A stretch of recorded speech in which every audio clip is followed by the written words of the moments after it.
All right, we'll give everybody a couple minutes or a minute or two to get in here. Pile in. We got a great show coming your way.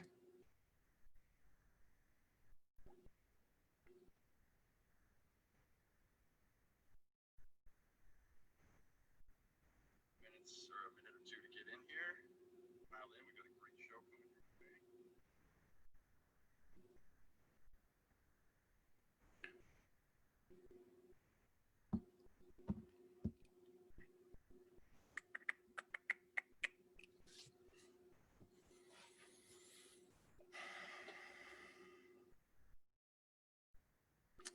Just for anybody that's coming in that ends up sticking around for the end here, I'm going to be trying to check the board and stuff and answer some questions towards the end, possibly, seeing if time permits.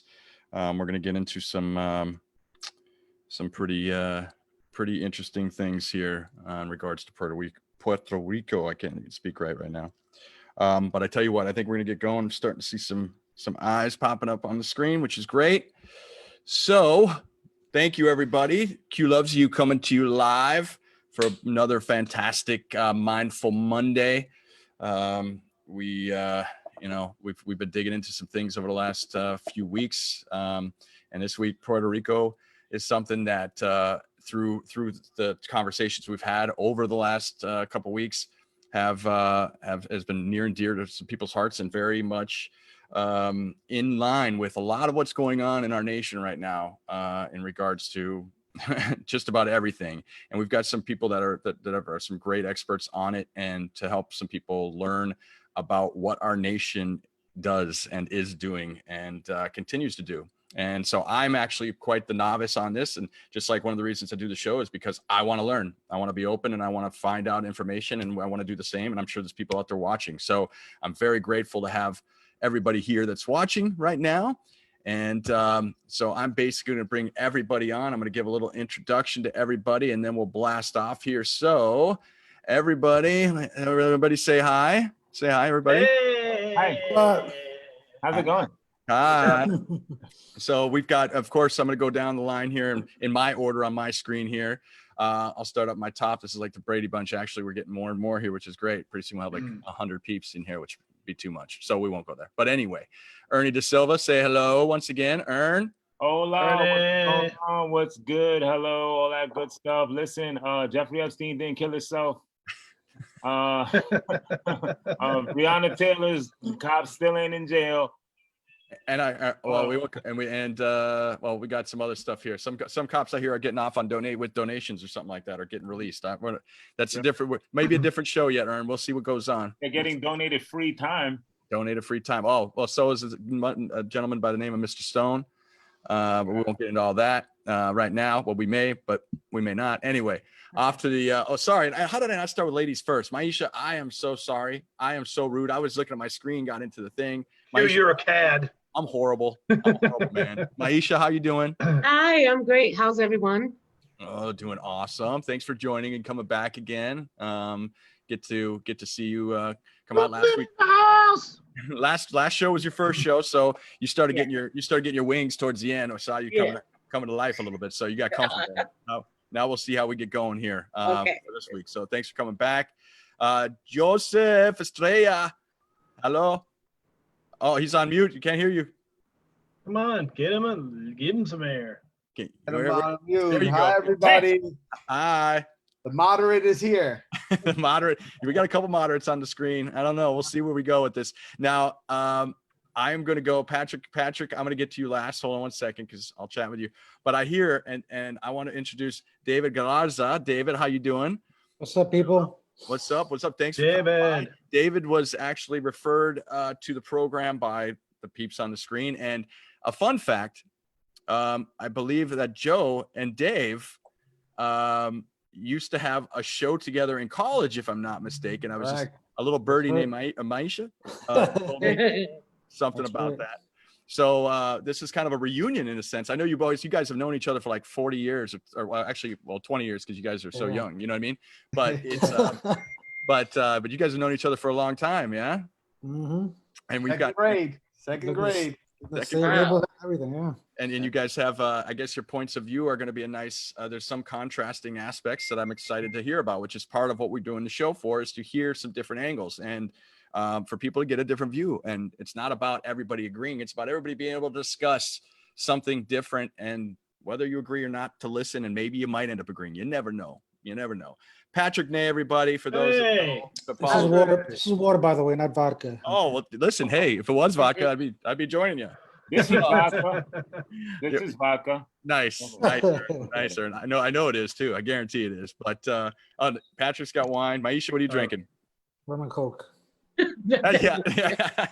Happy Rico. That's OG freaking Puerto Rico. Of course. That's right, man. Well, Always. but so everybody, like we were saying, there's a few things. We were getting rid of. Puerto Rico was something that came up last week in the show, and I've talked to Maisha and Joseph, everybody about this. And so we brought David on, who's got a very deep hand in what's happening in the States with Puerto Rico and directly correlating to Puerto Rico. So, you know what, Joe or David, I think I just want to go right into you and give a little background and kind of what you do and how you do this, so people kind of get a flair of what we're looking at tonight. You're going to lead you off. Is that okay? That's fine. All right. Sounds great, everybody. So David, take the floor. Let's see what we got.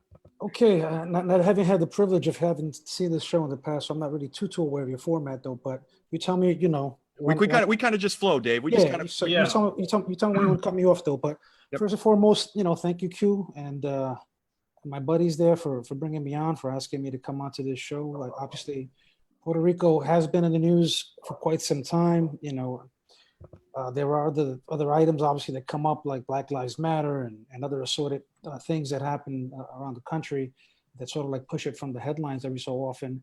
But because of natural and man-made disasters on the island or the colony of Puerto Rico, it continues to be dominant in the headlines. More recently, when 45, I refuse to acknowledge him as president or even Thank you for that.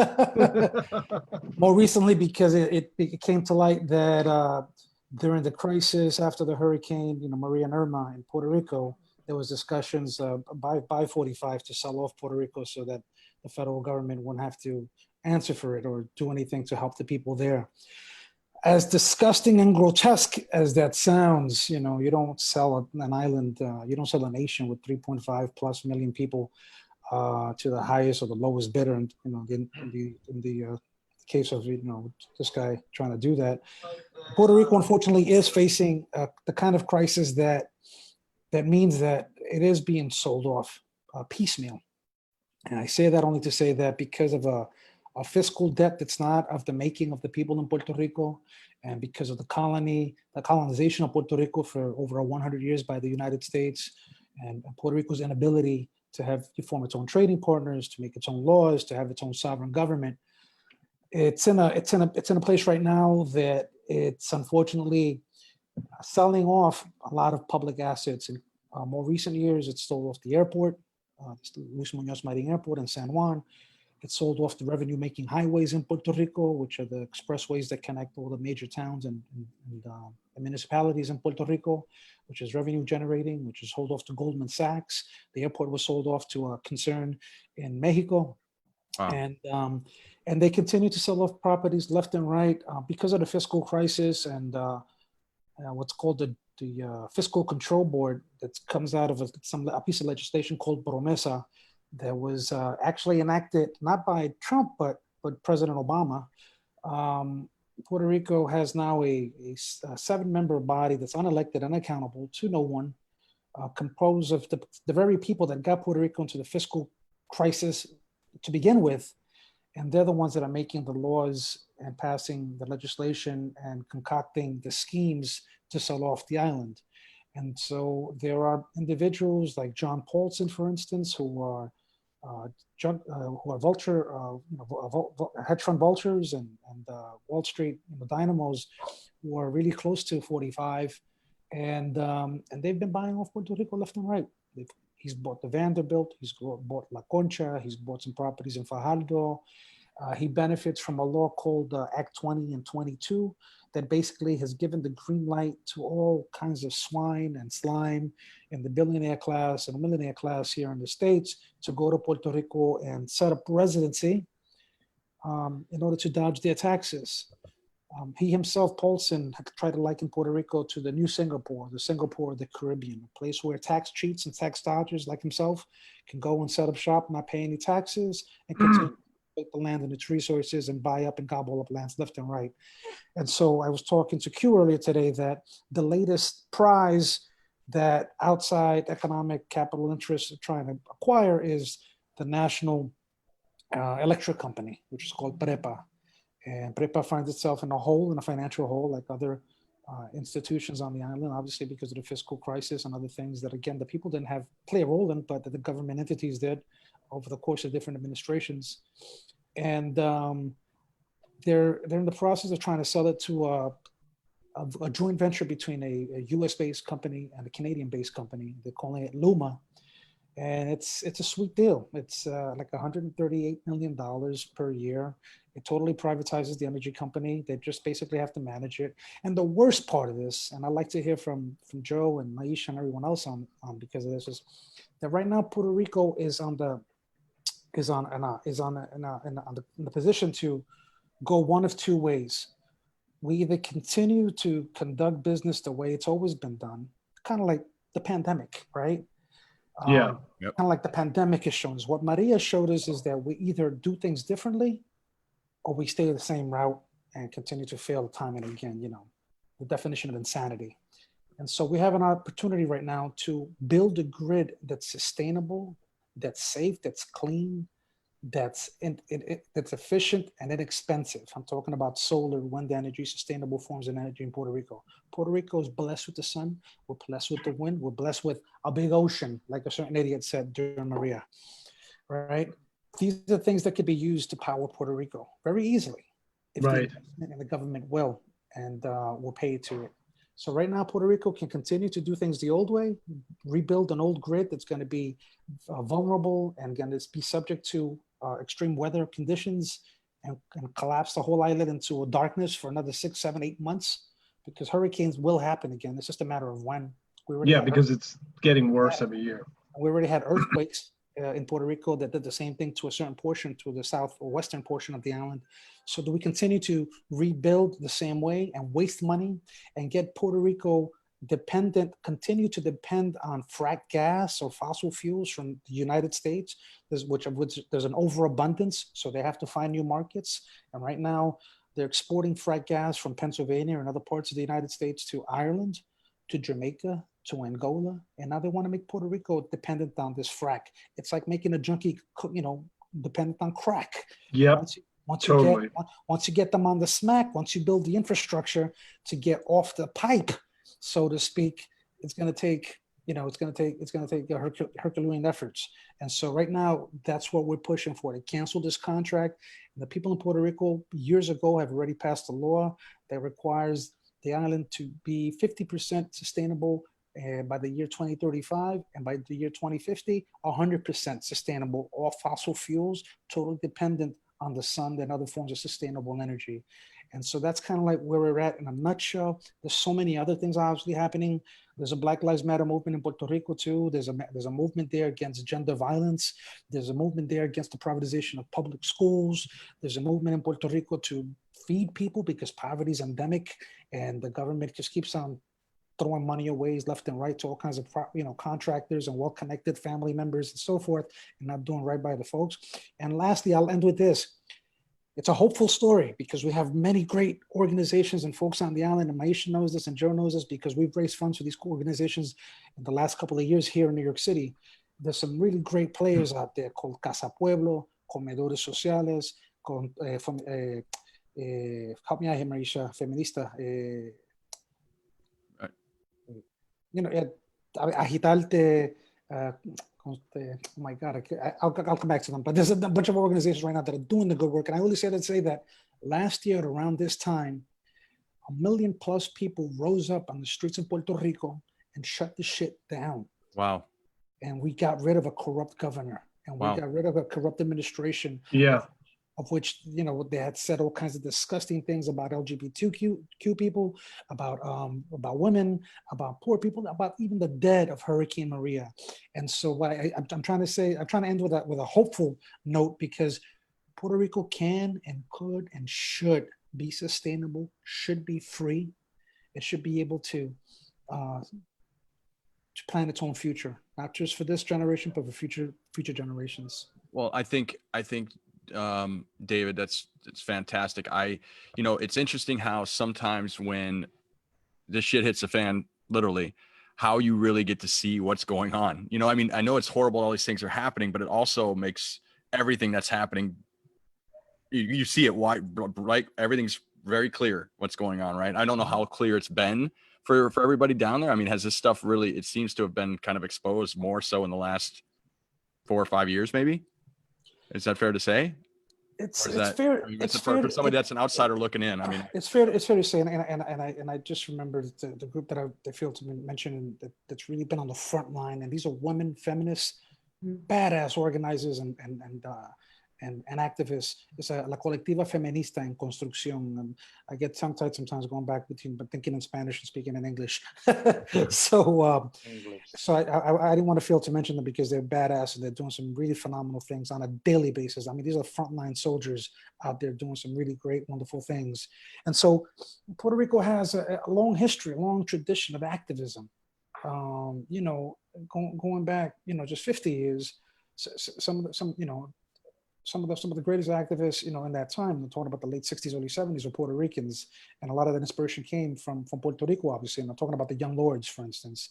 And my mentor, I know was Maisha's mentor as well, people like Richie Perez, who mentored a lot of people here in New York City, and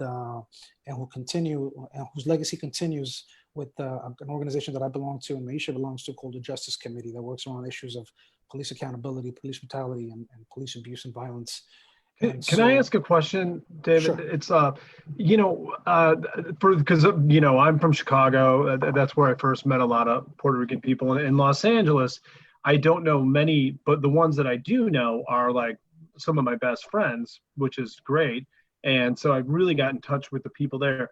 But I don't know. And the thing is, considering all that's happened, wouldn't this be the perfect place to like invest in like the green mentality, because the infrastructure has been so beat up, and like you said earlier, which I thought was brilliant, get them off the pipe, get the sun to do its work, get the wind to do its work. They have those things in Hawaii, those wind, ton of wind implements, the windmills, and it would be a great thing to have like that, be like, show it like working.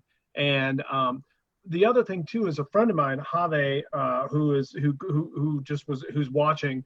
He grew up there until he's 14, and then they moved to Florida. And he was like, I don't understand how so many Puerto Ricans become Republicans, when they move here.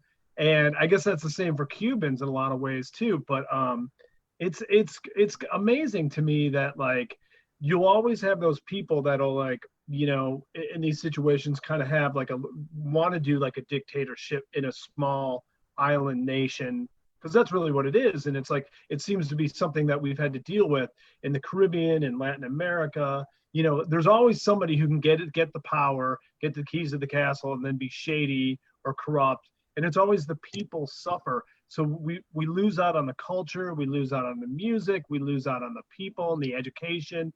I mean, like, I'm sorry, I'm ranting, but It's like, what is going to happen? Like, why can't we start this stuff there? I don't follow your question. Well, like, why can't we, I'm saying, like, why can't we introduce all these green new things, do the infrastructure, reinvent the wheel there, because they've earned it. Well, that's what, I mean, I'll say it, David. David and I were speaking about that, and we're going to put it on, I think it was Casa, what was it called, David? There's an organization called Casa Pueblo in the mountains of Puerto Rico. It's not juntas. As soon as this pandemic is over, I don't encourage anybody to visit Puerto Rico right now. It's very vulnerable. The healthcare system there is shot. And if we get an epidemic, the likes that we had in New York City and Puerto Rico, a lot of people could die. So I really discourage people from visiting down. But once it's okay to visit there, I would urge everyone to go up there, because that town is becoming an example or a model for what Puerto Rico can and could and should be. Because right now they're energizing not only buildings, but also hospitals, restaurants. They're doing microgrids to support local businesses. They're doing schools. I mean, they're really showing that Puerto Rico can get off the pipe, can get off fossil fuels, and can really have a Exactly. sustainable future. Why they don't want to do it? It's very easy. Politics and corruption and Money. greed Yep. and Follow the capitalism. money. Follow the money. And going back to the frack gas that's coming to Puerto Rico, for instance, the company that owns it, the frack gas, that's going to own the 2 ports where this liquefied natural gas is coming to, is owned by this guy named Wes Edens. Wes Edens co-owns the Milwaukee Bucks. Wes Edens is also a partner with Mark Lazary. Both of them are big donors to the Democratic Party. Wes Edens also got the green light from 45 and his administration to transport liquefied natural gas for the first time on rail in Pennsylvania, through New Jersey to ports, so they could export this frack gas to countries like Ireland, Angola, Jamaica, and Puerto Rico. They need to keep people dependent on the overabundance of frack gas because they have it. They need to get rid of it. They need to make money. They don't find the market. So they put money in the pockets of the politicians. They put money in all the other kinds of, Lobby. Both sides. lobbyists and individuals, both in Washington, D.C. and in Puerto Rico. And because decisions really aren't being made by the people in Puerto Rico, because it's a puppet government, it's a colonial government, they're being made in Washington by lobbyists and all kinds of folks that don't have the best interests of Puerto Ricans at heart. That's how we get this frack gas coming. And that's why they go after AOC, because she's always saying this stuff. It's like, reinvent the wheel for this. It's like, she's a crazy bitch. It's like, no, she's saying, it's like, stop the corrupt people who just buy their way into every situation. I mean, my kid has been asking me about Betsy DeVos. It's like, she admittedly said, I pay money to get political, action. Well, this is everything. But everybody, it's never, that's the point. As long as money's got value, it's never going to stop. Yeah, and it's on both It's never sides. going to stop. Yeah. It's going to happen, continue to happen. It's whoever gets the money. Now, going back to, we're going to go ahead and post also on the comments section the link to that, David. You had sent me that earlier, so I'm going to put that in the comments section for the show. Also, just to kind of throw it out there in terms of the green aspect, my sister actually told me about the show called Down to Earth. I don't know if everybody's seen it. It's on Netflix apparently. And David, I was talking to you about that earlier. They did do a segment. Apparently, I didn't watch it yet, all of it. On Puerto Rico, like the last episode, and I guess it was Zac Efron, and they go to each of these countries, and they go to like Iceland, and they follow them and how their green initiatives are going at all these countries and how feasible it is, and all these countries are doing it. So it's something really interesting to watch and for everybody out there to check out in terms of that. Now, if I might, to answer a question that Patrick had, I saw it too on the post. Somebody asked how Puerto Ricans would leave there, move to Florida, and become Republicans. Yeah, I think that it's really important to keep in mind that Puerto Ricans in Puerto Rico are not a monolith, and there are issues of skin tone there, just like there are here, and there's issues of people there who want to, for whatever reasons, have a feeling of an elitist position over other people too, and then so they buy into as much as they can. It's like trying to be down with the coolest dude in the room. Yeah. right. They see the people who are, Republican, kind of super nationalist or whatever. They kind of want to see themselves akin to those folks because they see those people as the highest rungs in the societal ladder. Right. So, and that's kind of a psychologist way of answering the question, but Stockholm syndrome. Mm-hmm. Yeah, basically, right? It's like it's basically that. It's Stockholm syndrome. Well, it's like just apply it to what we do here, to there, to another, it's always the same. It's like the elitist like race takes their position as like, as the greats, the white supremacy. It has all kinds of like ugly shapes and sizes and areas. Maisha, what do you got for any of this so far? Well, the Stockholm syndrome, it's not why they want to be Republicans, right? It's part of the reason. I think what's funny is that, so there's this divide on the island, right? There are those that want independence. There are those that want to stay the way they are, Commonwealth, which clearly doesn't work. And then there are those who want statehood, right? When you talk about independence, those that either want statehood, which tend to be Republican, and those that want to stay the way they are, Commonwealth, I think that has more to do with Stockholm syndrome. They feel as though we can't survive without the United States, right? We'll be a Haiti, we'll be a, looking at or we'll be Cuba. They don't realize that you can be free of the United States and still survive, right? And Yes, you can. we'll be a progressive nation. And so that's, I just want to say that it doesn't matter whether you're Republican or a Democrat. When it comes to the island, I feel like those folks that are fearful of independence and want to, they suffer from Stockholm syndrome, right? The United States is their oppressor, their abuser, and they feel like they can't survive without the United States. And so then those people, a lot of them, once they come to the states of self and go to Florida, a lot of them then tend, especially the stateholders, become Republican all of a sudden once they get to Florida. So that's kind of the reason. I just wanted to clarify that. I like that. Joseph, what do you got? But I know you got something to say for sure.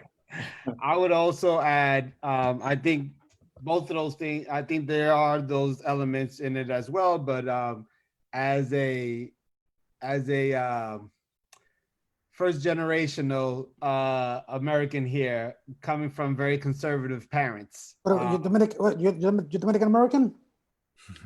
Yeah, no, I'm an American. So I think they are very conservative people on the island of Puerto Rico, like they are on all the rest of the islands. And sometimes in politics, it could be one or two issues that you disagree with and you agree with the other side. So let's say whether it's LGBT, which might be a generational difference that you might see a difference in it, that some people are not pro LGBT rights or anything like that, which might be a combination of generations, homophobia, and all the rest of the stuff, or abortion issues. That might sway people to be on one side of the spectrum, on the political spectrum, than on others. So I don't think it's only people that become Republicans because it's exclusively a Stockholm issue. I just think that there are people who are just very conservative. And like Ernie said before, it's not a monolithic society. People come in just like every other island or every other people. There's as much in-group differences as there is in between groups.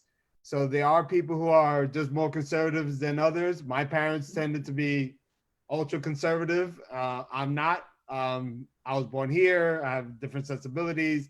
I read differently. So that opened my mind to different ways to see things.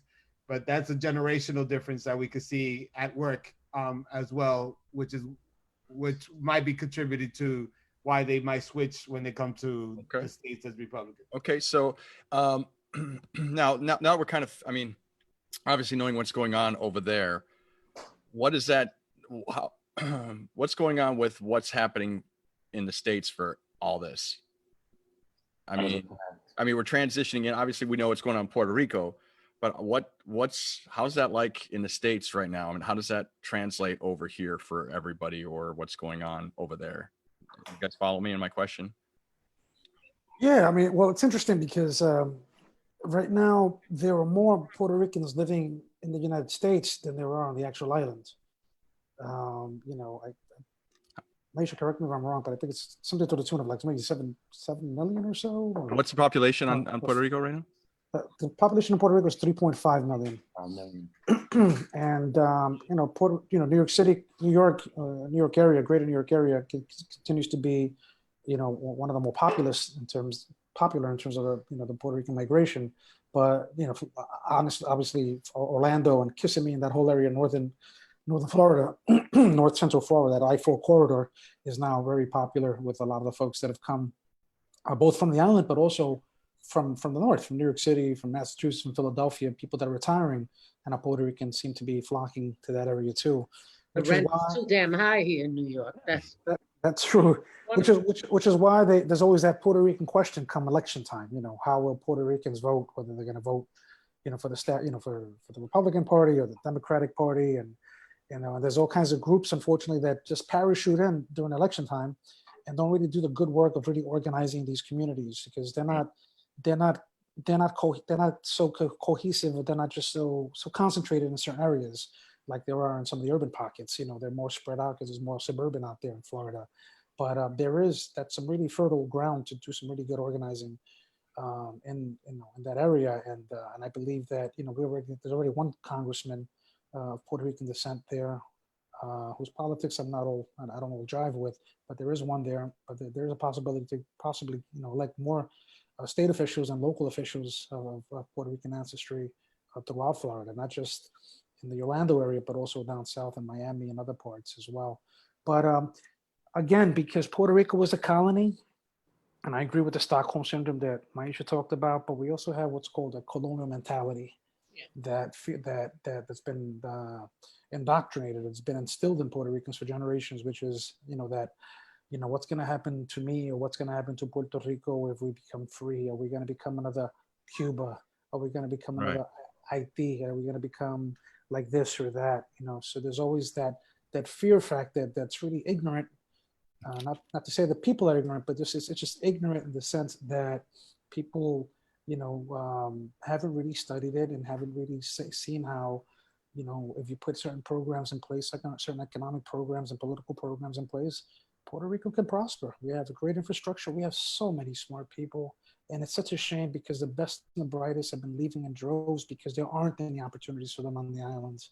But you go to a school like the University of Puerto Rico, Mayagüez, that's where NASA goes to recruit its engineers. You go to, you go to Cocoa Beach right now, it's teeming with young Puerto Rican brains that can't find opportunities in Puerto Rico.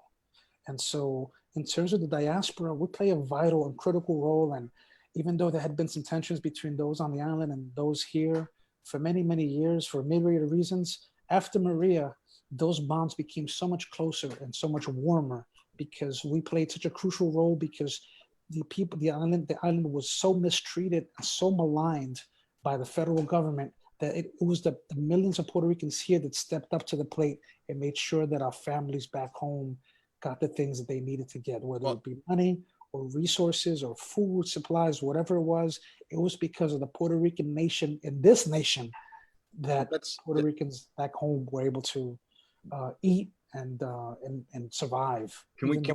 Even though 5,000 were killed by this president, I might add. Can we touch on that separation? Was there like from the Commonwealth versus, I guess you would say, whatever, Ernie? I would think I think I'm going to say something that was kind of in line with what David was saying, and also sort of, I think, attempts to possibly answer some of the question you were having when you were saying how it sort of blends with. And David, I'm interested in getting your viewpoint on this too. I think that what's happening with the revolutionary kind of feeling that's happening amongst Puerto Ricans on this level is sort of getting blended in with what's been happening here with BLM, so that it's not specific, so that you can't necessarily see the exact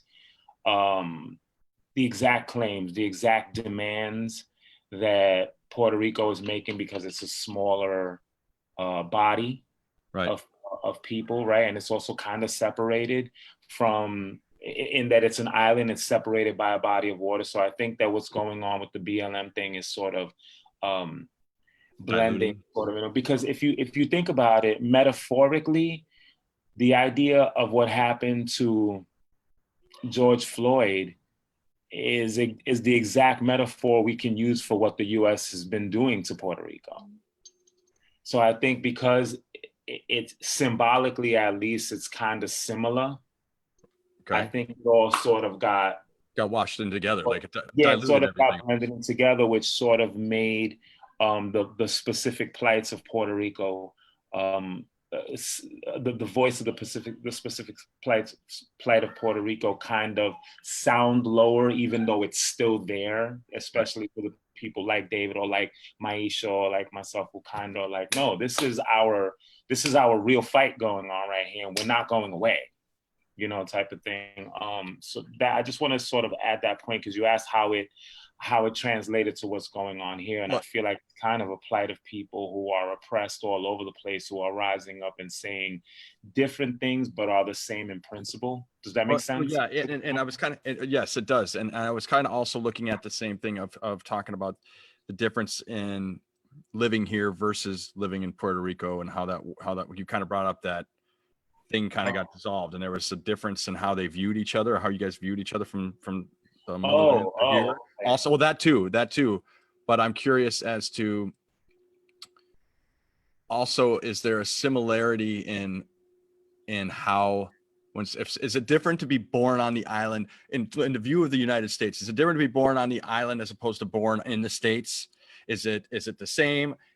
Obviously, the viewpoint between the islanders who are born on the island versus those, I mean, you guys together, you have a different view of each other, it sounds like. Also, Joe? Yeah, I think it'll be like the difference of being born in Italy and being born in Brooklyn and being an Italian American. Once you leave, you can't be the same, right? So in most of the islands, if you're American born, but I'm saying also in the eyes of the government, I'm looking at too, right? Is it the same there no matter what it is, or is it? No, they hate us equally. Yeah, but both questions, I guess I have a question on. Is that culturally you'll get, I wouldn't call it a slur, but you'll be considered what they will call a gringo, whether you're like Chilangos in Mexico City or whatever. Correct. Whether your parents or grandparents came from Puerto Rico, you're coming in as a New Yorker into basically what they feel is another country for you. So although you may speak the language, maybe not to the same level that they speak on the island, you're from New York, so you'll be given the label of gringo. You know, you're like, oh, that's a gringo over there. You know, oh, it's a gringo está hablando, whatever. Okay. So there is some differences. I think, like David said, I think the hurricane helped bridge those differences, that they see that there is some solidarity between the Puerto Ricans here in the States as opposed to over there. But I know growing up, there was always a difference between Puerto Rico, people who were born on Puerto Rico be like, no, I was born in Puerto Rico. I'm not New Yorican, you know, I'm Puerto Rican from Puerto Rico. No, we were Boricuas. Yeah, so there was a difference always. Don't ask me how I started, but growing up, I always see the difference, and you could kind of even totally tell the difference. Is like speaking to somebody who's Nigerian and speaking to somebody who's an African American. Sure. They might look the same on the outside, but they are two totally different, culturally different people. So okay, so differences. I think David, he goes back to the island more often than any of us combined. He may be able to have a different viewpoint, but growing up here, that's what we saw. What about the governmental aspect though of being born on the island? Again, is it because it's still technically a state? No, not a state. No, it's not a state. It's not a state. Not a state, but you know what I mean. It's part of the Commonwealth. The territory. Yeah. It's a colony. It's a colony, but still, for in terms of travel though, it is like, you know, people from New York going to New Jersey or going to Connecticut. I mean, technically, right? We don't need a passport, obviously. Right. And so we can come and go as we want. You know, both from here to Puerto Rico and back and forth. So, but going back to what I guess Joe was saying in terms of some of the tension, you know, suppose or not suppose, you know, between Puerto Ricans here on the island. There's a poet here in New York City that you may know out on the West Coast in Chicago. Definitely know her in here in New York City, called Mariposa. And she has a very famous poem that ends with, yo no nací en Puerto Rico, pero Puerto Rico nació en mí. I wasn't born in Puerto Rico, but Puerto Rico was born in me. And Q, I'm sure you witnessed this in Chicago. We know it here in New York City. We know it in Philadelphia and other places. You go to any Puerto Rican community in the States, and you will see a vibrant community, and you will see a community that does not give up its roots and is so proud of its culture, even if they've never visited the island. Which is phenomenal in terms of cultural retention. In terms in terms of assimilation, Puerto Ricans have resisted it for whatever reasons, and there are many. But you go to any community in the city and in the States, and you will see that retention and that pride, whether it be Milwaukee or Anchorage or San Francisco or Pasadena. You'll see Puerto Ricans that just cling to their culture, to the point where even in Chicago, we had some of those militant Puerto Ricans, some of them which we consider our freedom fighters that served time in federal prison for the crime of fighting for a free country. Didn't George Washington do that? Mm-hmm. All right. So, okay. So in terms of, well, obviously what's going on, how I want more relatability for what we're going through in this nation right now to what is going on over there and what is going on with the community here. Does that, am I off base? Is that making sense at all? No, not at all. Not okay. Well, I guess my point is I'm trying to see, we had talked about, Maisha, I know we were talking last week, there were some things that we were discussing. I'm trying to remember exactly what it was that was relatable to, the movement that's going on even in terms of BLM right now, and what was happening within the Puerto Rican culture right now in the US. I don't know. I can't remember exactly. What was it last week? It was 2 weeks ago or whatever we talked. Joe, do you remember anything? Well, it feels like all over, Puerto Rico included. I think it feels kind of like all over the world, whatever you want to call it. Because at the end of the day, if you really go back far enough, right? Puerto Rico has roots in Africanism. I think that's pretty fair to say. And I think that all across the world, you're watching people who are rooted in Africanism standing up and being like, I'm done with this. Now, this is not the first time that's happened, obviously, but the way that relates to what's going on here is that it's exactly reflective, right? I mean, if you consider the idea that people all over the place are going, look, I'm done with this type of oppression, that type of oppression, this type of oppression, Puerto Rico is right in line with the rest of, the rest of what you might call the diaspora, in claiming, hey, look. Now this is going like, well, the Redskins, for instance, even the Washington Redskins, so they get pulled down. I know it's not the same thing, but you know what's beautiful about that, though?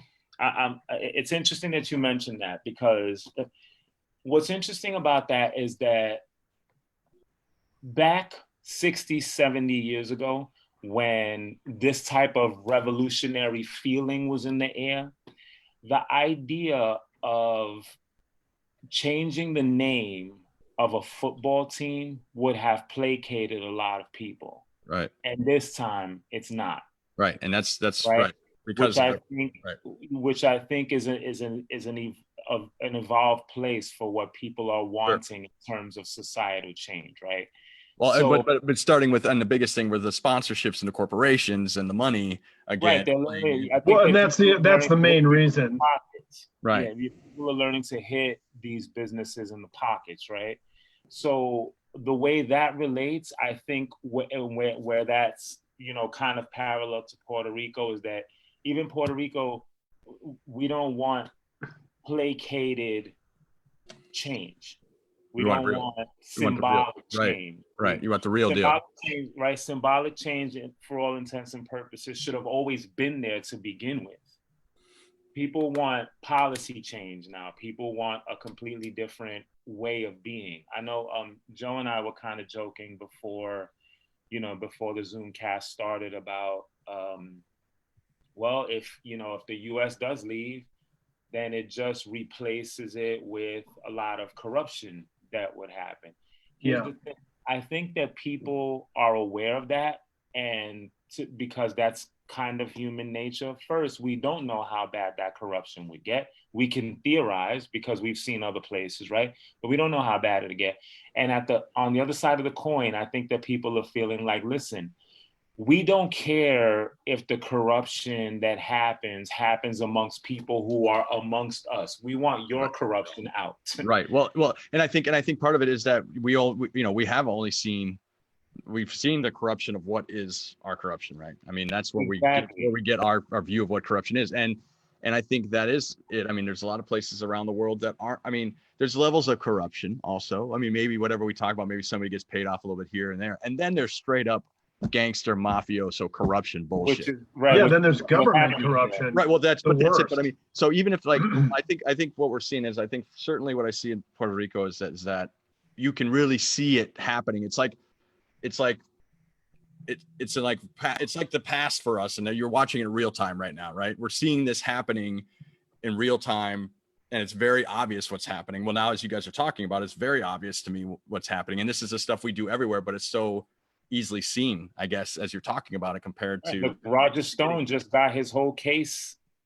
Yeah. Well, yeah, and I mean all the way down the line, but I'm just mean like as you're talking about this, it's such a new case, I guess, but it's not a new case, but it's new. So you could start seeing all of what we really do and all these facets as a nation coming in and plucking in and doing our taking over. I mean, literally. You know, a couple of weeks ago, remember when Joe was talking about Brooklyn? And it's the same thing. It's just like greed. Greed is the top of everything. Greed is everything, and all the stuff like the whole racist thing is like sending your goons into like, you know, union goons to break legs to create like a negativity that they can, you know, it's like, now let's go empty the safe. You know what I mean? That's all it is. It's like it all starts at greed and then becomes like made up stuff. I mean, Trump's whole thing is to take as much as he can out of the cookie jar while he can. Yeah, and he's been plugging and putting people into play and like doing over there. But I do feel, and the one thing about Puerto Rico that you kind of talked about is the pride that is there in the communities. Since I was growing up, and everybody I've ever known and any family I've ever known is Puerto Rican, I would say, you know, you talk about the corruption aspect. It's weird because, yeah, there were families, some of the families I know were in gangs or whatever, and there's certain aspects of that. But there's a certain pride and a certain thing in a people that I've noticed with Puerto Ricans that is just completely different than other cultures. It's just a completely different strength and pride and like, and really like, so if you're as long as you guys are running your own island, I feel like you probably flourish pretty damn well. Well, you know what, in Hawaii, they say that too. They're like, a lot of the people that live there are like, we don't really want to be a state, but we are because we're a military base. Number one, money, power. Number two, the tourist industry, and that's all owned by outside interests. Yeah. It's not like the average, you know, but they do. Hawaii guy or woman owns any of that stuff. But they do want to be separate. I mean, Hawaiians want to be pieced out. I mean, yeah. Dave, what were you going to say? Yeah, unfortunately, there aren't that many Hawaiians, native, you know, indigenous Hawaiians left. Right, true. Which is probably what could happen with Puerto Rico, you know, if we continue on the trajectory that we're on right now. I would liken the folks that go to Puerto Rico right now to take advantage of those tax loopholes, what I call the Act 20 and 22 crowd. I would compare them to, and this may be controversial, but come at me and I'll come right back. I would compare them to the settlers in Israel, to the ones that are laying claim to Palestinian lands. It's exactly what's happening in Puerto Rico right now, and it's atrocious, and it's got, you know, and it's really hurting and impacting a lot of families and a lot of people in Puerto Rico. But going back to pride in Puerto Rico and certain things come around every so often that galvanize people. Last year was the corruption in the administration that got the governor out. This year, of all unlikely places, but really not so unlikely, it's Goya, the Goya Bean Company, coming out with its nonsense. The CEOs praising Trump. And years ago, it got in trouble with the Puerto Rican community for not allowing one of our freedom fighters, Oscar Lopez Rivera, who had just come out of prison and who was going to be honored by the Puerto Rican Day Parade. They decided to pull out on the 50th or 60th anniversary of the parade because they didn't want to have anything to do with a so-called terrorist, what we call a freedom fighter, what we call a national hero. In terms of Oscar Lopez Rivera and the time that he did in federal solitary confinement for the crime of wanting a Puerto Rico that's free and independent. So they already got in trouble. A lot of people already, you know, went down the road of boycotting Goya back then.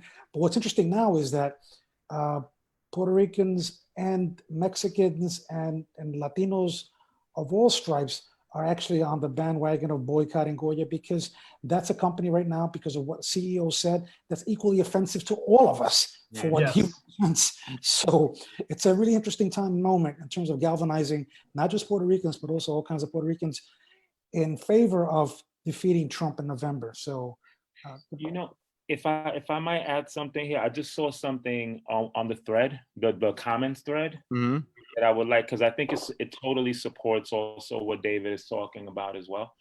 Just to offer a different point of view, I saw a question on the thread that said, but if Puerto Rico basically divests, will they want the American dollar to also leave and their American citizenship? I think that's kind of where Joe sits, right? Yep. I want to offer an idea about that would support the idea of Puerto Rico's independence on this.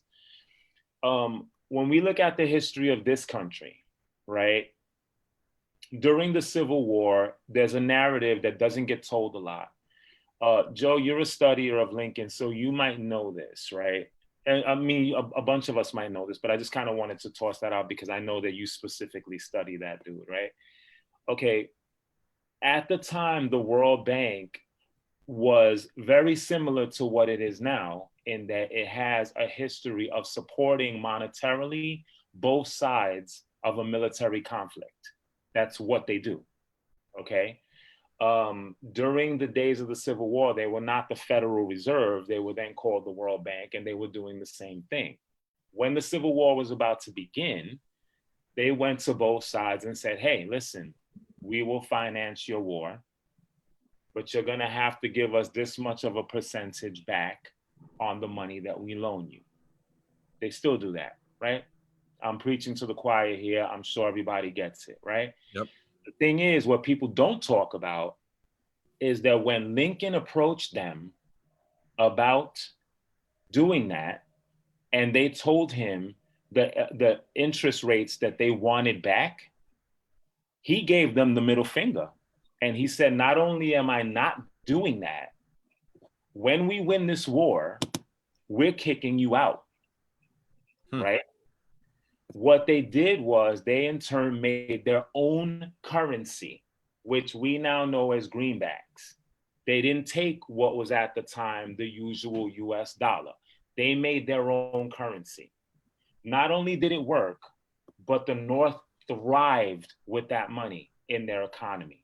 And they won, it helped them to win the Civil War, and then they kicked the World Bank out. How does that relate to us?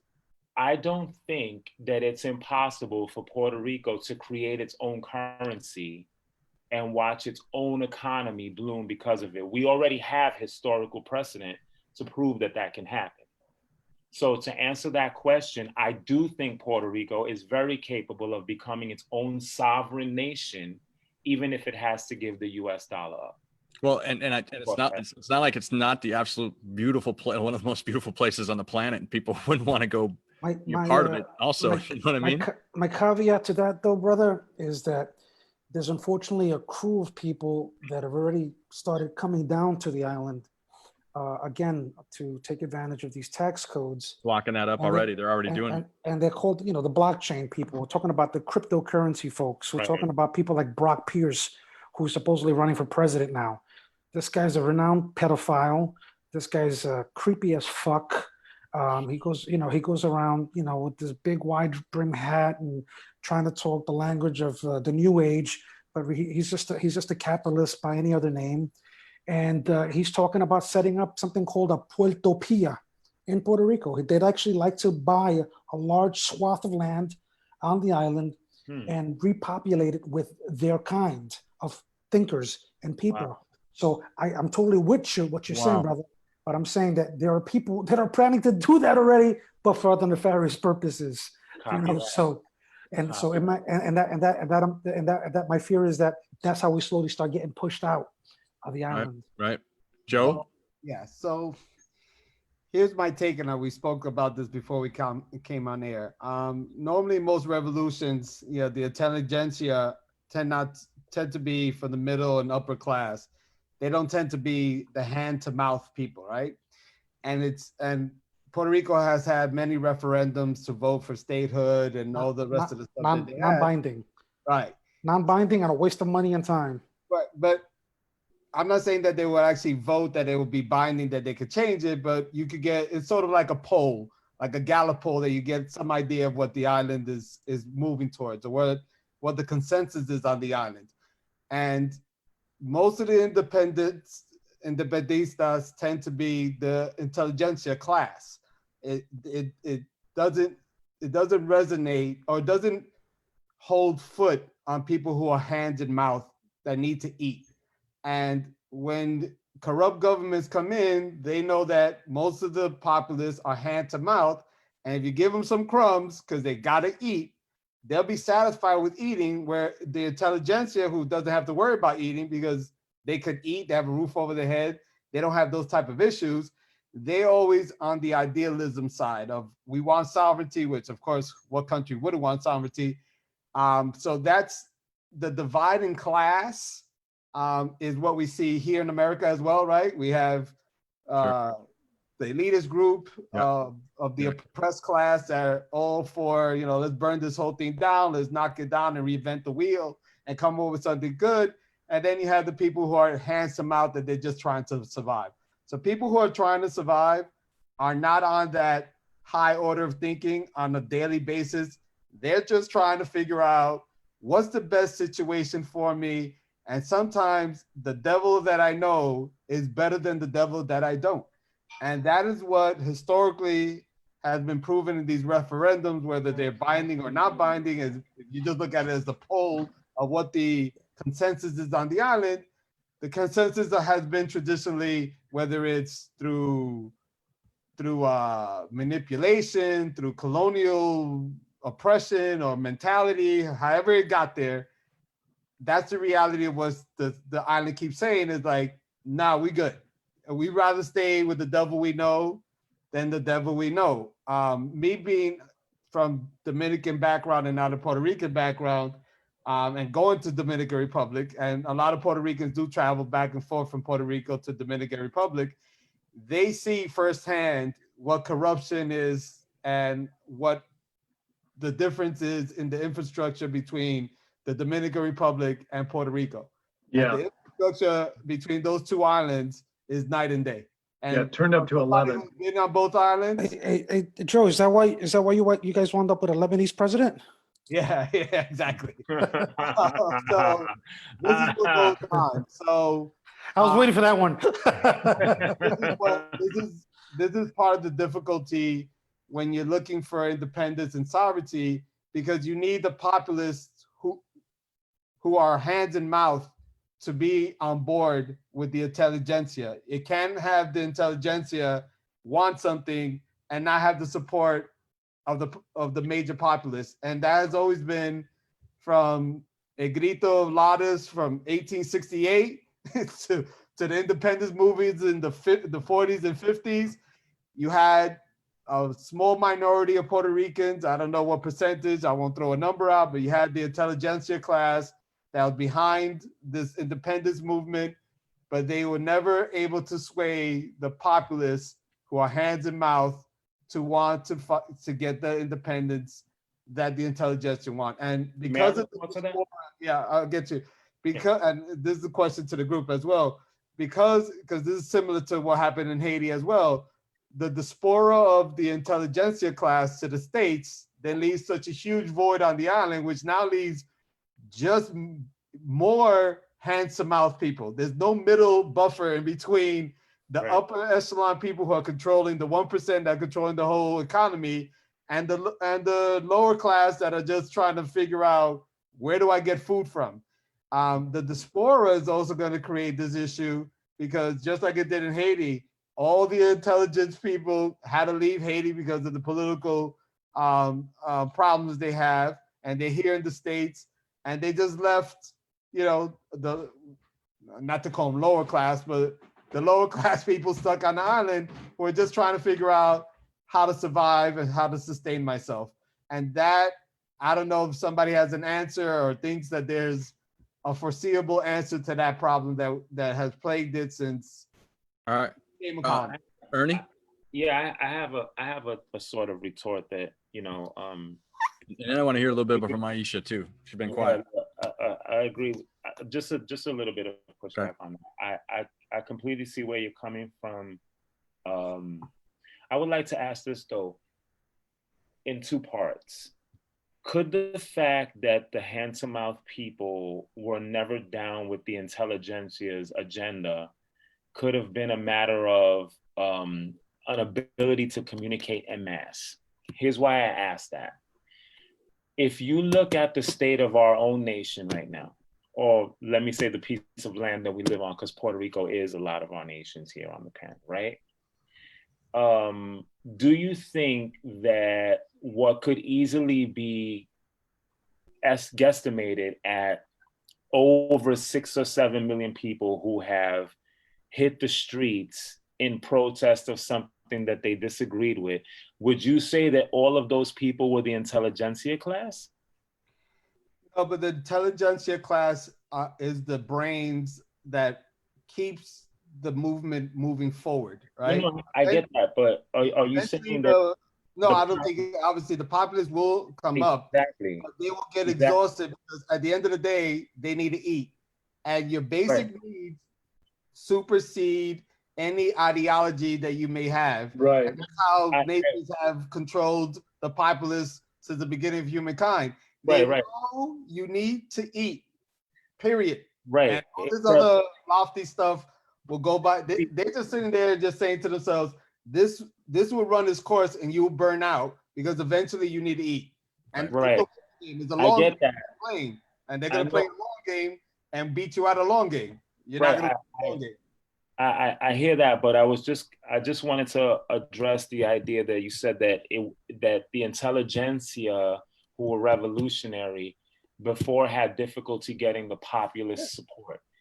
In the day and age that we're in, the intelligentsia is now getting the populist support, and I'll support that by saying this. You take a movement like, I don't know, I guess the most visible one is BLM, right? Okay, so at the moment when BLM first came out, they were causing protests, but those protests weren't nearly to the level that they are now, right? Everyone assumed that the climate that we were in, meaning the presidential figure that we have at the moment, was going to cause that type of thing to retreat. Instead, what it's done is it's continued to get stronger, bigger, more worldwide, and now you hear this thing almost having, here we go, political influence. I think that it's safe to say at this point that if that movement were joined by several others and started backing political candidates, those candidates would win. In fact, that movement is right now more popular than the president itself, right? Agree. So I would say that I would wonder, in terms of your theory, if we can speculate all day long, but we know the only reason that that's even happening is because now we are at a different point in history, which says this. Before, somebody who agreed with me in Ireland would never know that they agreed with me. In fact, they never even knew I existed. Nowadays, I can communicate with somebody halfway across the world in a matter of 6 seconds. That has to be viewed as something that gave a direct life to the idea that the intelligentsia, as you called it before, is now managing to garner the populist support. The idea that statues are getting torn down and teams are changing their names, and companies are backing out of giving fiscal funding to entities that the mass populace doesn't like Tucker Carlson has lost sponsors, even writers he's lost. Nike has had to sort of veer in different directions and stop supporting this football team or that football team or whatever, and all that kind of stuff. What I'm saying is that the intelligentsia is now getting the populist support. So I'm not sure if that supports your idea. I know that it was like that historically, because I think people weren't able to communicate with each other as quickly as they could, not to find their allies, if you will. But now that's not the case anymore. And now there's all kinds of power swaying back and forth. All the time. All the time. So I'm not sure that that supports this day and age. I'm not sure if this, what I'm saying is, I'm not sure if this day and age supports the theory that you're espousing. I'm gonna concede my time to Maisha, so I'm gonna let my Joe, you're a gentleman. yeah. So when you say intelligentsia, I'm sorry, it just, you're talking that, is that saying intelligentsia, intelligence? Is that what you, I want to The brain trust. All right, I know, it's just very, Vanguard. tranquilo, okay. But, so I think I don't even know, I'm gonna be honest with you, I think when you think about the independence movement and Pedro Albizu Campos, right? Harvard graduate that spoke like 20 languages. Right, Not right. a man, and not a man Right, that was but he also wasn't a man of, like, he wasn't broke. He wasn't hand to mouth. He went to Harvard. But he That's all you have communicated. to, how many Puerto Rican Harvard graduates are there? But he in the communicated with 1920s. the masses, though. He No, did, he was, very much so. but he In a was way- an In a way that galvanized him to the point where that made him dangerous. yeah, That's the point I'm making. not enough. Not enough to make. Not yet. Well, that's not my argument. That's my historical perspective. That Right. not enough.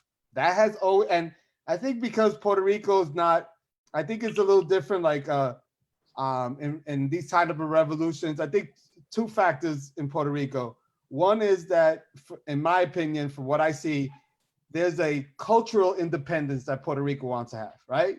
The flag, the parade, the coqui, all that kind of stuff, that cultural independence, that doesn't come with bloodshed, right? That comes with just going out. When you want independence from an occupied nation or a commonwealth or a colony, there has to be some blood. And now when you ask people to go die for something, well, that makes it a little different, right? So that's when the intelligentsia decides to say, well, okay, I'm the brains of the operation, but then if I go die and go get myself killed, right? So now we need the populace to happen. So there's a cultural revolution, I think, that Puerto Ricans have always had, right? They want to have their own language. The flag was taken care. But I think one of the problems is that now that American influence in Puerto Rico is invisible. There's not like an occupied force. There's not an army that stands there. It's not a West Bank where you could see the oppression every day. Right. You know what I'm saying? Right. It's harder when it's more People in Vieques would argue with that point. right. Well, The people in the caseríos would argue with that yeah, point, but I'm too. saying like there's not like a military force. There's not the army, the Marines that stand. It's not like what the West Bank of Israel will be, where they have fences and you need Systematic force. right. So it's a little harder to get the populace on board because they're not seeing it every day in that physical form of being occupied. Although we all know, obviously, the political stranglehold that America has, the United States has over Puerto Rico, but that takes more high order thinking and a lot of more reading to even understand. I think most Americans have no idea what the hell's going on in Puerto Rico, the history of Puerto Rico. Yeah. And most Puerto Ricans most New York Ricans that I know have no idea as well. You say Albizu Campos, most of my friends have no idea. They know the flag, they know the frog. You tell Albizu Campos, they have no idea who the hell he is. And that's by design, Joe. The same way that a lot of African Americans may not know about the Three-Fifths Compromise. They don't teach that kind of stuff in public schools for a reason. Meritorious manuscripts, you know? Yep, that's good. It's a great point. They're all Americans. Maisha. Can I just say, because we talk about the intelligentsia, I'm just, based on what I'm looking at, right? Because personally, I feel as someone who is born and raised here in New York, I'm not going to go to Puerto Rico and tell them what's best for them, to me. And because that's like, I'd be a gentrifier. That's gentrification. What I will do, what my beliefs, and I would love to see Puerto Rico, and this is something that, you know, it was instilled by my dad and you know, other family members, is I would love to see an independent nation, right? Is it my call personally, as someone who lives here, right? No, it's not. But I will support those on the island, right? I will support those who I know are doing good work, and in any way that, and I think that that's what all states, folks in the United States, Puerto Ricans in the United States should do, is to support those on the island. You know, when they ask, if and when they ask us to. I just want to make that clear. That's my stance. But one of the things I've observed is that Puerto Rico, especially, I want to say even some of I think the younger generation X and millennials, the percentage, and I don't know it right now, but I know it's higher than it was in New York, of Puerto Ricans in New York. They are college educated, right? And that's kind of one of the problems in Puerto Rico. There are no jobs, right, that are paying what they should with industry standards. And everybody's got a college degree, right? But they're working at a gas station, or, you know, they're a pharmacist making $10 an hour. So I want to say there's a large percentage of Puerto Ricans now on the island who are college educated, at least a bachelor's degree, definitely a lot with masters. And so I'm not too sure.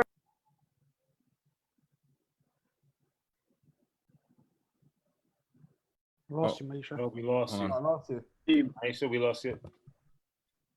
Trying to hear. There. How about now? Yep, there you go. There you go. Wait, yeah. Not so Did sure. you hear what I said about, you know, there's, No, go back a minute. you didn't hear anything? No, we heard only like about 30 seconds. I'm not so sure you started saying, then we lost you. Okay. So I guess what I'm saying is that a majority of Puerto Ricans on the island are college educated. Right. Right. We got that. Especially compared to years ago. Right. I noticed that a lot of them are, when it comes to who wants independence and who would be either willing to stay, I don't know if that's a class issue anymore.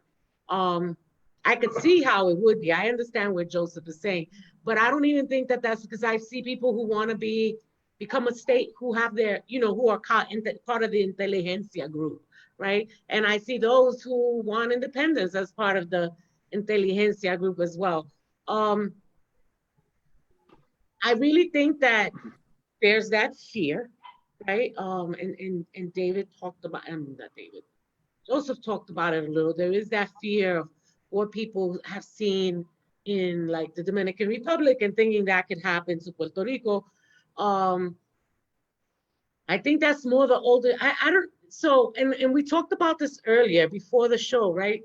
Give it up to our young people, right? Yeah. I think our young people, right, the millennials, younger millennials and Generation Z, it's happening here in the United States. They're kicking ass. They're saying enough is enough. And it's happening in Puerto Rico, right? And they're leading it. They're the ones leading it, whether they be college educated, financially stable or not. I think it's a generational thing now. People are tired of being tired. I see it happening in Puerto Rico between the women and the young people who led that movement to get the governor, right? It wasn't the United States that got the governor of Puerto Rico out. It was the people, right? The women, and women led that, and young women at that, right? So I want to say that I just wanted to touch basically on what Joseph said, that I don't think that's the case anymore, right? I think it's just a new generation who's tired, who envision something fresh, something new, and that a new world is possible.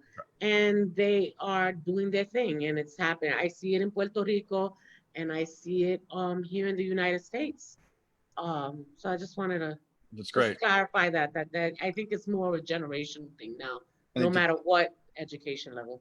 I think those are Let's hope they vote. Yeah, yeah. Well, I mean, I do want to say that what are we at? About 8:15, 8:16. Yeah. So pushing some time here. I want to give everybody a last minute or so. I know time flies when we're getting into this stuff. Always does, flies by. But I want to give everybody a minute to say some last piece or anything from the week or anything to do with what we talked about tonight. Whatever you want, freebie. I'm gonna go, Maisha. You were on a roll for a second. You want to finish off one more minute and say anything else you want to say about anything right now? I want to just give a kudos to young people. Like, I am so proud of them. Yeah, do your thing, and we need to, because this is their world. We're leaving behind, right? We're all older, right? Eventually. Speak for yourself. Well, I'm sorry. Me too. I will say something about this though.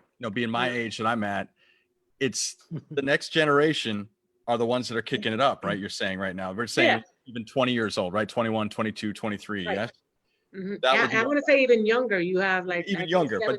But that's how those are our kids. Right. Mm-hmm. So I mean we did something to start kicking them in the ass somewhere along the line. So we got to give them some credit, right? Well, kudos to Generation X and older millennials. Like, we did a great job. Yeah. Especially that the civil rights era didn't pass the baton to us.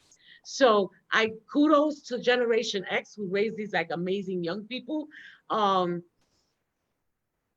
But I just want to give a shout out to all the young people there. This is their world, their future.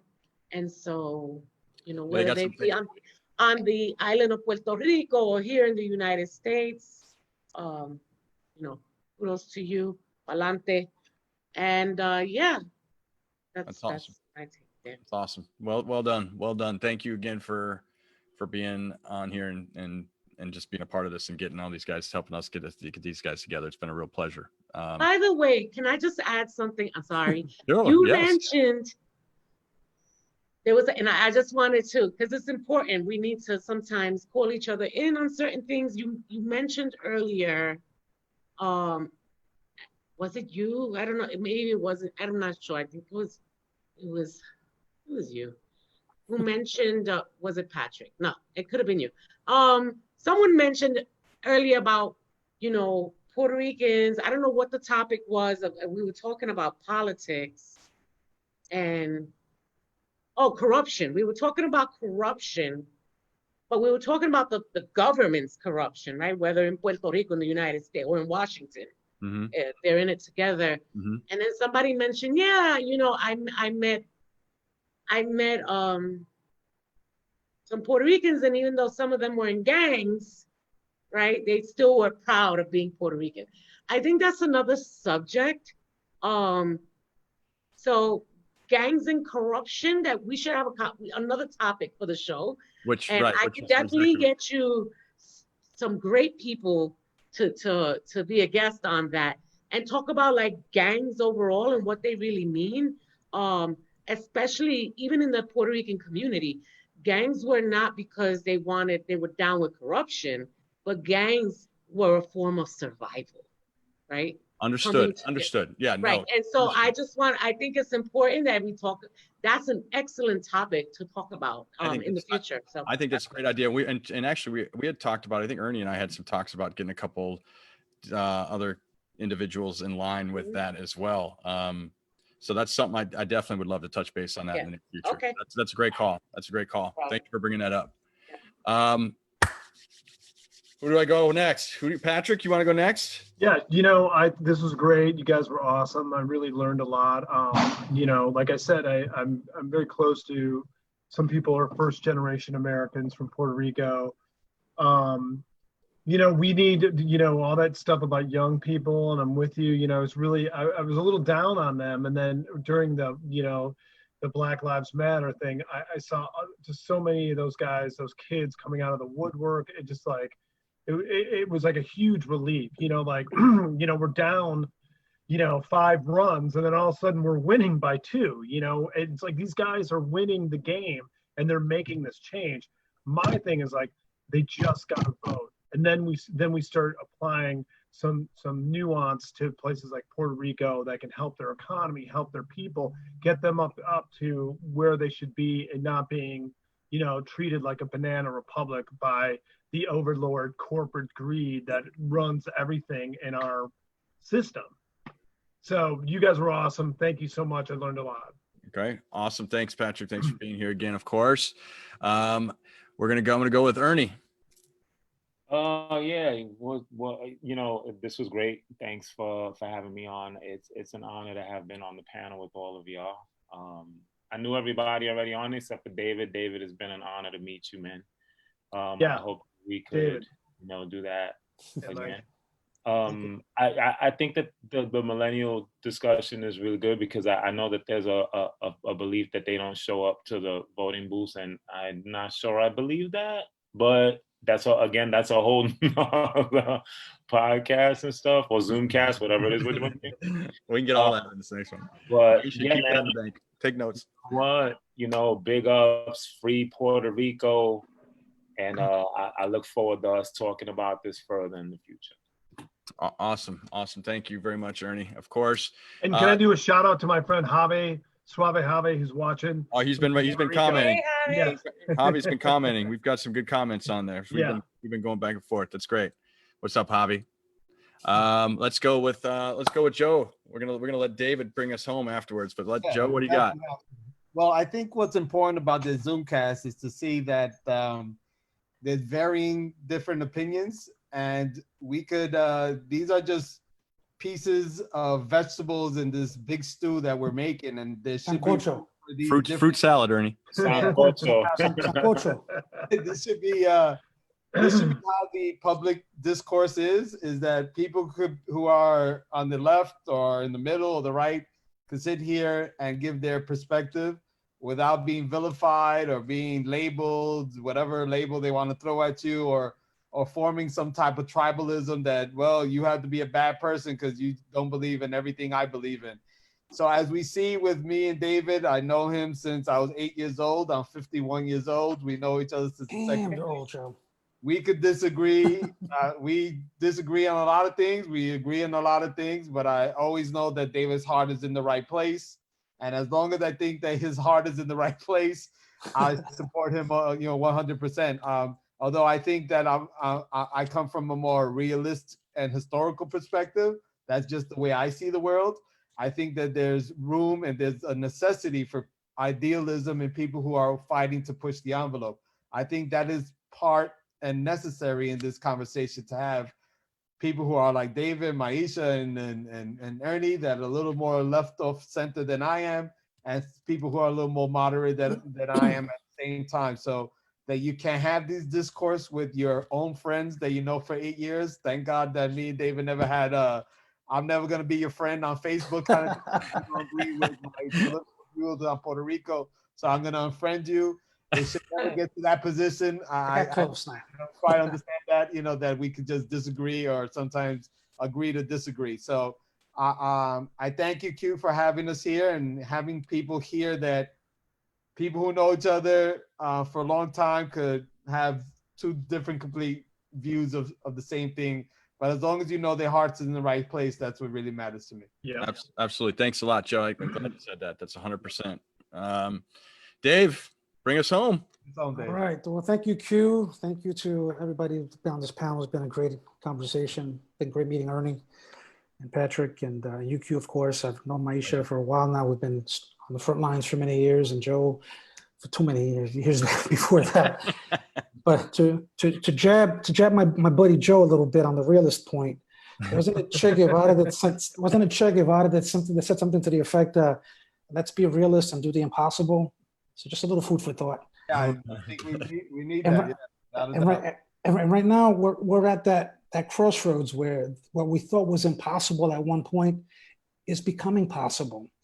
Maisha and I worked on the police brutality, police accountability movement for many years, and things that we never thought were possible back then, that we fought with alongside parents, police against police brutality and other victims of police violence, within a matter of weeks, because of the Black Lives Matter movement, these most recent months, we've gotten legislation in Albany and legislation, not that everything that we've liked in the city council, that we only could dream of in recent years. And we're talking about police accountability laws, laws that that will now make the records of police officers that have been problematic transparent and all sorts of things like that. So right now we're at a real important crossroads, not just in Puerto Rico but in this country, in this nation. And on the piece about intelligentsia, I got to disagree with you, Joe. I saw the people in Puerto Rico, billions of people, from small towns to the big city. And one thing that I took away from that is that people were there, not just because it was a faddish thing to do, but because they got it. And they got it because it wasn't just about getting rid of Ricky Rosselló, the governor.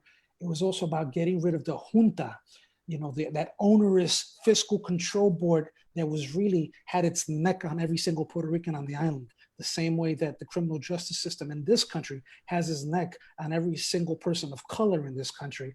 And that's the way it manifested itself across this country. People got that. The same way that people were saying, Ricky renuncia y llévate la junta, people in this country were saying, defund NYPD, defund the police. And they were clear about why that needed to happen. And it's happening from Seattle to New York City in different places in different ways, but it's happening. That conversation is happening. Monuments to Confederate soldiers and white supremacists, or what Charles Barron calls just simple old white racists, are being toppled left and right. We didn't get to talk about Hamilton. Maybe we'll talk about it some other time. I expected us to bring that up. Because there's some interesting, because there's some interesting intersections there between Puerto Rico and colonialism and capitalism and all these other isms. And he got a free pass, despite the fact that the guy was just as atrocious as the other slaveholders back in colonial times. But that's another story for another time, because it really brings up some very interesting elements in terms of like who's involved and who's behind the scenes and who's pushing a particular agenda and who's not. I'll just suffice it to say that the Mirandas pushed for the Promesa bill that became the junta in Puerto Rico. So I'll leave it at that. Please, some food for thought. I would be remiss if I didn't do a commercial for some of my books. Maybe we should start a book club. This one right here. I do one every week. Keep talking. I'm gonna bring up Aftershocks of Disaster. Great book. It's an anthology of all these great writers in Puerto Rico and the diaspora that wrote about Puerto Rico post Maria and to what's happening today.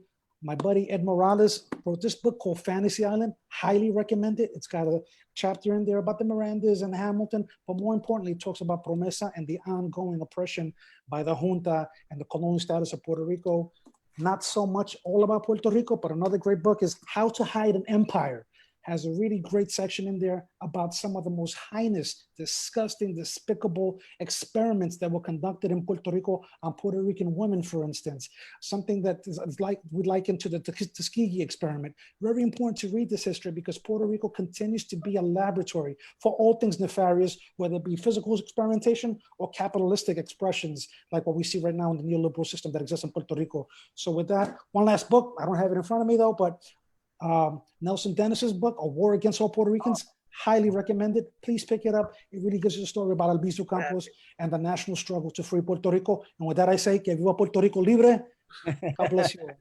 Socialista.